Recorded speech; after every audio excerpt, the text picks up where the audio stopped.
the Middle East.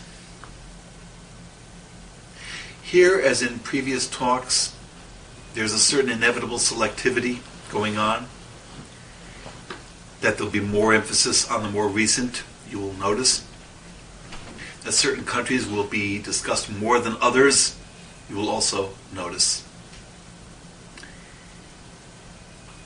To go back to ancient times, to talk about various river valleys, ancient civilizations, the first such civilizations around the world, is to also be talking about the Middle East. Ancient Mesopotamia, the Fertile Crescent, very, very advantageous agriculturally. These river valleys, fertile soil, the Tigris-Euphrates valleys making up ancient Mesopotamia. We're talking about remarkable discoveries, inventions of that ancient time. The Sumerians inventing writing, cuneiform, wedges in tablets, symbols representing sounds, our modern writing based on that. We're talking about remarkable development, advancement. Each civilization in turn in the same areas, one taking over from the other. Sumer and Chaldea, and Babylonia, Assyria. All these great civilizations. The most advanced, perhaps in the whole world. And we see differences. Sometimes, from the American point of view, there's a lumping all together, using a term like Arab, for example, or Muslim to describe generalities that are not always accurate. For example, ancient Mesopotamia, now modern Iraq, is different from its neighbor Iran, formerly Persia. Different ethnicity, different language, different background. Should not be blurred altogether, as we often mistakenly do. So if we speak about Persia, for example, again we're talking about powerful empires, very advanced,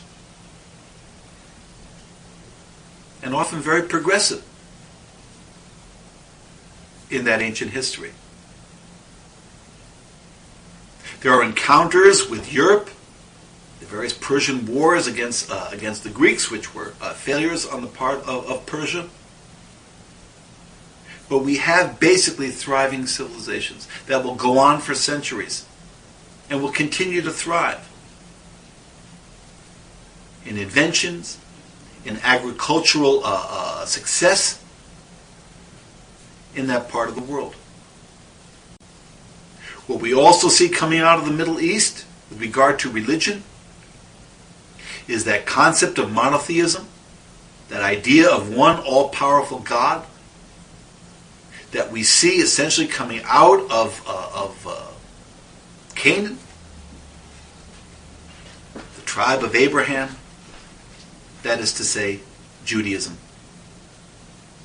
That concept, that monotheistic concept, which will ultimately have worldwide implications, although Judaism will remain itself small in number. One essential reason for that is the lack of proselytizing, seeing themselves, the ancient Hebrews, as God's chosen people, a special relationship with their God, and therefore a sense of separateness from the rest, who are not seen in that special way. And that separateness will see itself in various forms, manners of worship, dietary laws, circumcision, these kinds of things that would separate the Hebrews from those around them. So that even when they would lose their homeland by conquest, whether it was to the Assyrians, whether it was to the Babylonians, whether it was to the Romans, they would survive. Unlike many tribes in that part of the world that got swallowed up and would disappear, swallowed up by stronger foes. That the Hebrews would represent a very strange circumstance of history. To survive. Sample complete. Ready to continue?